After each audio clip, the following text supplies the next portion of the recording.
കീലേരി അച്ചുവിനെ അറിയില്ലേ? അറിയില്ലാത്ത പുതിയ തലമുറയ്ക്ക് വേണ്ടി ഞാൻ പറയാം. 1991 അതായത് കൃത്യം 34 വർഷം മുമ്പ് ഇറങ്ങിയ ഒരു മലയാള സിനിമയുണ്ട്. കൺകെട്ട്, അതായിരുന്നു ആ സിനിമയുടെ പേര്. രാജൻ ബാലകൃഷ്ണൻ സംവിധാനം ചെയ്ത് ശ്രീനിവാസനും ജയറാമും പ്രധാന വേഷങ്ങളിൽ അഭിനയിച്ച ഒരു കോമഡി സിനിമയായിരുന്നു അത്. അതിൽ അന്തരിച്ച നമ്മുടെ മാമുക്കോയയുടെ ഒരു കഥാപാത്രമാണ് കീലേരി അച്ചു. ഒരു കോളനിയെ മുഴുവൻ കിടുകിട വിറപ്പിക്കുന്ന കവലച്ചട്ടമ്പി. പാക്കില്ലേ, പാക്ക്, അടയ്ക്ക, അത് വെട്ടിക്കൊണ്ടിരിക്കുമ്പോൾ ഒരാൾ വന്ന് കത്തിപ്പുറത്ത് വീഴുകയും അങ്ങനെ ഒരു കൊലപ്പുള്ളിയാകുകയും ചെയ്ത ആളാണ് ഈ കീലേരി അച്ചു. ഒരു കൊലപാതകം ചെയ്ത എനിക്ക് ജയിലൊരു പുത്തരിയല്ല, എന്നോട് കളിക്കാൻ ധൈര്യമുള്ളവരുണ്ടെങ്കിൽ വരുന്നട, ഇതൊക്കെയാണ് പുള്ളിക്കാരൻ്റെ സ്ഥിരം ഡയലോഗ്. ഒരു ദിവസം ജയറാമിൻ്റെ മുന്നിൽ കീലേരി അച്ചു പെട്ടുപോകുന്നു. ജയറാമിൻ്റെ ധൈര്യത്തിന് മുന്നിൽ സ്വതേ പേടിത്തൊണ്ടനായ കീലേരി അച്ചു അടിയറവ് പറയുന്നു. പിന്നെ അന്നു തുടങ്ങി കീലേരി അച്ചുവിൻ്റെ ഡയലോഗ് മാറുന്നു. ജയറാമിൻ്റെ തോളിൽ കൂടി കൈയിട്ട് കീലേരി അച്ചു പറയുന്ന ഒരു ഡയലോഗുണ്ട്: ഞങ്ങൾ രണ്ടുപേരോടും കളിക്കാൻ ആരുണ്ടടാ ഇവിടെയെന്ന്. ഇതെന്താണ് ഇവിടെ പറയുവാനെന്നല്ലേ? പാകിസ്ഥാൻ്റെ സേനാധിപതി അസിം മുനീർ കഴിഞ്ഞ ദിവസം അമേരിക്കയിൽ ചെന്നിട്ട് നടത്തിയ ഗീർവാണ പ്രസംഗങ്ങൾ കേട്ടപ്പോഴാണ് എനിക്ക് കീലേരി അച്ചുവിനെ ഓർമ്മ വന്നത്. ഇയാളെയൊക്കെ കീലേരി അച്ചു എന്നല്ലാതെ എന്താണ് വിളിക്കേണ്ടത്? അമേരിക്കയിൽ ചെന്നിട്ട് ട്രംപിൻ്റെ തോളത്ത് കൈയിട്ട് ഞങ്ങളോട് രണ്ടുപേരോടും കളിക്കാൻ ആരുണ്ടടാ എന്നാണ് ഇപ്പോൾ അസിം മുനീർ ചോദിക്കുന്നത്. എന്തൊക്കെയാണ് ഈ അസിം മുനീർ അമേരിക്കയിൽ ചെന്നിട്ട് വിളിച്ചു പറഞ്ഞത്?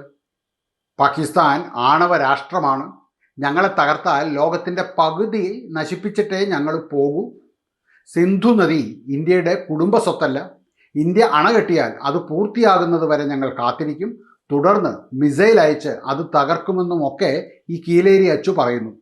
തീർന്നില്ല, പാകിസ്ഥാൻ്റെ കഴുത്തിലെ ജുഗുലാർ വെയിൻ ആണ് കാശ്മീർ എന്നും അത് ഇന്ത്യയുടെ ആഭ്യന്തര പ്രശ്നമല്ലെന്നും പരിഹരിക്കപ്പെടാത്ത രാജ്യാന്തര വിഷയമാണ് എന്നും അസിം മുനീർ പറയുന്നു. ഇത്രയും കേട്ടപ്പോൾ വീണ്ടും എനിക്ക് ഒറിജിനൽ കീലേരി അച്ചുവിൻ്റെ മറ്റൊരു ഡയലോഗാണ് ഓർമ്മ വന്നത്. ഇതാ എല്ലാവരോടുമായി പറയുകയാണ്: എന്നെ അനുസരിച്ചും ബഹുമാനിച്ചും ജീവിച്ചാൽ കൊള്ളാം. കത്തിക്കുത്ത് കീലേരി അച്ചുവിന് പുത്തരിയല്ല, എന്നോട് കളിക്കാൻ ധൈര്യമുള്ളവരുണ്ടെങ്കിൽ ഇറങ്ങി വാടാ എന്ന്. ലോകത്തിൻ്റെ പകുതിയൊക്കെ നശിപ്പിക്കും എന്നൊക്കെ പറയുമ്പോൾ മാനസിക നില തെറ്റിയ അസിം മുനീറിന് കൂട്ട് ട്രംപ്, ഈനാം ബെച്ചിക്ക് മരപ്പെട്ടി കൂട്ട്. ഇതിനു മുമ്പും അസിം മുനീർ ജുഗുലാർ വെയിൻ്റെ കാര്യം പറഞ്ഞിട്ടുണ്ട്. അയാളാണ് പാകിസ്ഥാനെ ഇപ്പോൾ നിയന്ത്രിക്കുന്നത് എന്നൊരു ചിന്ത അയാൾക്കുണ്ട്. അത് ഒരുപക്ഷെ ശരിയുമായിരിക്കാം. പാക് പ്രധാനമന്ത്രിയെയും പ്രസിഡന്റിനെയും അമേരിക്കയ്ക്ക് വിളിക്കുന്നതിന് പകരം ട്രംപ് വിളിച്ചത് ഈ കീലേരി അച്ചുവിനെയാണ്. അതോടെ ലോക പോലീസും എന്നെ അംഗീകരിച്ചു എന്നായിരുന്നു കീലേരി അച്ചുവിന് തോന്നിയത്. ആ ഒരു തോന്നലിൽ നിന്നാണ് കീലേരി അച്ചു അമേരിക്കയിൽ നിന്നുകൊണ്ട് ഇന്ത്യയെയും ലോകത്തെ മുഴുവനായും വെല്ലുവിളിക്കുന്ന ഈ ഭീഷണി ഉയർത്തിയത്. പാകിസ്ഥാനിൽ ഒരു സൈനിക അട്ടിമറിയുടെ മണം വരുന്നുണ്ടോ എന്നൊരു സംശയം ഇന്ത്യ ഇപ്പോൾ തന്നെ പ്രകടിപ്പിച്ചിട്ടുണ്ട്. എന്നൊക്കെ അമേരിക്ക പാകിസ്ഥാനെ പിന്തുണച്ചിട്ടുണ്ടോ അപ്പോഴെല്ലാം അവിടെ സൈനിക അട്ടിമറി നടന്നിട്ടുണ്ട്. സൈനിക മേധാവി തന്നെ ഉടൻ പ്രസിഡന്റ് ആകും എന്നൊക്കെയാണ് ഇപ്പോൾ ഇന്ത്യ പറയുന്നത്. ഫ്ലോറിഡയിലെ ടാംപായിൽ വെച്ച് അദ്നാൻ ആസാദ് എന്നു പേരായ ഒരു ബിസിനസ്സുകാരൻ നടത്തിയ ബ്ലാക്ക് ടൈ ഡിന്നറിൽ വെച്ചാണ് അസിം മുനീർ ഈ വിവാദ പ്രസ്താവന നടത്തിയത്. ചരിത്രത്തിൽ ആദ്യമായിട്ടാണ് അമേരിക്കയുടെ മണ്ണിൽ നിന്നും മറ്റൊരു രാജ്യത്തിനെതിരെ ഇങ്ങനെയൊരു ആണവ ഭീഷണി ഉയരുന്നത്. അസിം മുനീർ വെള്ളമടിച്ച് ലെക്ക് കെട്ടപ്പോൾ പറഞ്ഞതാണ് എന്ന് പറയുന്നവരുമുണ്ട്. സത്യം എന്താണെങ്കിലും പാകിസ്ഥാൻ്റെ സ്വയം പ്രഖ്യാപിത ഫീൽഡ് മാർഷൽ അയാളാണ് ഇത് പറഞ്ഞത്. 2 മാസത്തിനിടെ 2 തവണയാണ് അസിം മുനീർ അമേരിക്കയുടെ ആതിഥ്യം സ്വീകരിച്ചുകൊണ്ട് അങ്ങോട്ട് പോയത്. ഇനി ഇയാൾ പറഞ്ഞ മറ്റൊരു ഡയലോഗുണ്ട്: ഇന്ത്യ ഹൈവേയിൽ ഫെറാറി പോലെ പായുന്ന ഒരു മെഴ്സിഡസ് ആണെങ്കിൽ നിറയെ ഗ്രാവൽ നിറച്ച ഒരു ട്രക്കാണ് പാകിസ്ഥാൻ. ട്രക്ക് കാറിലിടിച്ചാൽ ആർക്കാണ് നഷ്ടം എന്ന് നിങ്ങൾക്ക് ഊഹിക്കാമല്ലോ. തീർന്നില്ല, അമേരിക്കയുടെ മണ്ണിൽ വെച്ച് ഇന്ത്യയെ ഭീഷണിപ്പെടുത്തുകയും പാകിസ്ഥാൻ്റെ ഇതുവരെ അൺടാപ്പ് ചെയ്യാത്ത പെട്രോളിയത്തെക്കുറിച്ചും ധാതു സമ്പുഷ്ടത്തെക്കുറിച്ചുമൊക്കെ ഇയാൾ പൊങ്ങച്ചം പറയുമ്പോഴാണ് ഇയാൾ യഥാർത്ഥത്തിൽ കീലേരി അച്ചു ആകുന്നത്. ഇന്ത്യയെ മേഴ്സിഡസ് കാറിനോട് ഉപമിച്ചത് ശരിയാണ്. അയാൾ പറഞ്ഞ ഒരു കാര്യത്തിൽ മാത്രം: India is shining a Mercedes coming on a highway like Ferrari. India തിളങ്ങുന്നു എന്നതാണ് ഈ കീലേരി അച്ചുവിൻ്റെ വിഷമം. മാത്രമല്ല, ഈ കീലേരി അച്ചു വേറൊരു കാര്യം കൂടി പറഞ്ഞു വെക്കുന്നുണ്ട്: India seeks to present itself as a world leader, but in reality it's far from it. അതും ശരിയാണോ? ഇന്ത്യ ഒരു ലോകത്തിൻ്റെ നായകനെ പോലെ സ്വയം പ്രസന്റ് ചെയ്യുന്നു. അതെ, അത് തന്നെ കണ്ണുകടി, അസൂയ. ഈ രണ്ടിനും ഇവിടെയും അവിടെയും മരുന്നില്ല എന്ന് ഈ കീലേരി അച്ചു മനസ്സിലാക്കുന്നത് നല്ലതാണ്. അസിം മുനീറിൻ്റെ പ്രസ്താവനയെ പിന്താങ്ങിക്കൊണ്ട് അവിടുത്തെ പ്രൈം മിനിസ്റ്റർ ഷഹബാസ് ഷെരീഫും രംഗത്തെത്തിയിട്ടുണ്ട്. സിന്ധു നദിയിലെ അവർക്ക് അവകാശപ്പെട്ട വെള്ളത്തിൽ ഒരു തുള്ളി പോലും എടുക്കാൻ ഇന്ത്യ അനുവദിക്കില്ല എന്ന് പറഞ്ഞുകൊണ്ടാണ് അയാളും വന്നിരിക്കുന്നത്. എല്ലാം ട്രംപ് അളിയൻ്റെ തോളിൽ കൈയിട്ട് നിന്നുകൊണ്ട് സംസാരിക്കുന്ന കീലേരി അച്ചുമാർ ആയിരിക്കുന്നു. പെൻറ്റഗണിലെ ഒരു എക്സ് ഒഫീഷ്യൽ ഇയാളെ വിശേഷിപ്പിച്ചത് സ്യൂട്ടിട്ട ബിൻ ലാദൻ എന്നായിരുന്നു.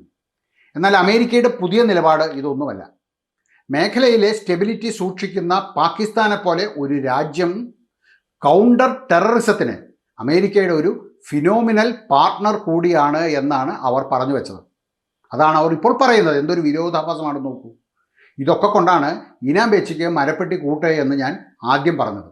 മറ്റുള്ള രാജ്യങ്ങളുടെ അണുവായുധ നിയന്ത്രണ സംവിധാനത്തിൽ നിന്നും വ്യത്യസ്തമാണ് പാകിസ്ഥാൻ്റെ നിയന്ത്രണ സംവിധാനങ്ങൾ. മറ്റുള്ള രാജ്യങ്ങളിൽ അണ്വായുധത്തിൻ്റെ സൂക്ഷിപ്പുകാർ മാത്രമാണ് സൈന്യം. രാഷ്ട്രീയ നേതൃത്വങ്ങളുടെ ഉത്തരവോടുകൂടി മാത്രമേ അവർക്കത് കൈകാര്യം ചെയ്യാൻ ആകുകയുള്ളൂ. ഇന്ത്യയിലാണെങ്കിൽ പ്രധാനമന്ത്രി അധ്യക്ഷനായ ന്യൂക്ലിയർ കമാൻഡ് അതോറിറ്റിയാണ് ഇതിൻ്റെ അൾട്ടിമേറ്റ് അതോറിറ്റി. അമേരിക്കയിലാണെങ്കിൽ പ്രസിഡൻ്റാണ് സോൾ അതോറിറ്റി.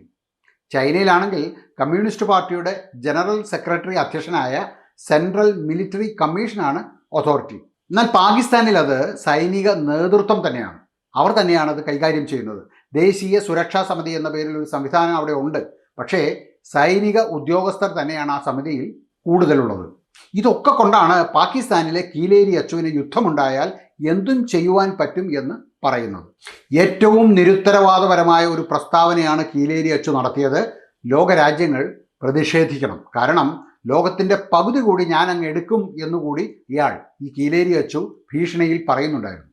നയതന്ത്ര ബന്ധങ്ങളെ ദുർബലപ്പെടുത്തുന്നു എന്ന് മാത്രമല്ല, മേഖലയിൽ ഒട്ടാകെ അസ്ഥിരത സൃഷ്ടിക്കുവാൻ കൂടി ഇത് കാരണമായിട്ടുണ്ട്. സമാധാനത്തിനും സുരക്ഷയ്ക്കും വേണ്ടി എപ്പോഴും വാദിക്കുന്ന UN സെക്യൂരിറ്റി കൗൺസിലിൻ്റെ അഭിപ്രായം കൂടി ഒന്ന് അറിയുവാൻ ആഗ്രഹമുണ്ട്. അടിയന്തരമായി UN ഇടപെടണം. അതോ UN സ്ഥിരമായി കാണിക്കുന്ന ഇരട്ടത്താപ്പ് തന്നെ ആയിരിക്കുമോ ഇവിടെയും കാണുക? ഒരു രാജ്യത്തിൻ്റെ അതിഥിയായിട്ടെത്തി ആ രാജ്യത്ത് വെച്ച് മറ്റൊരു രാജ്യത്തെ ഭീഷണിപ്പെടുത്തുക, അതും അണുവായുധങ്ങളൊക്കെ കയ്യിലുണ്ട് എന്ന് പറഞ്ഞ് ഭീഷണിപ്പെടുത്തുന്നതൊക്കെ നാടൻ ഭാഷയിൽ പറഞ്ഞാൽ അമേരിക്കയുടെ ഇപ്പോഴത്തെ നിലപാടുമായി ചേർന്ന് നിന്നുകൊണ്ട് നടത്തുന്ന തിണ്ണമിടുക്ക് എന്നേ പറയുവാൻ പറ്റൂ. പക്ഷേ അമേരിക്ക പോലൊരു രാജ്യത്തെ ഈ ഒരു പ്രസ്താവന എത്രമാത്രം ദുർബലമായ ഒരു പരിതസ്ഥിതിയിൽ എത്തിച്ചിട്ടുണ്ടാകണം. പക്ഷെ ഉണ്ടായിട്ടുണ്ടാവില്ല.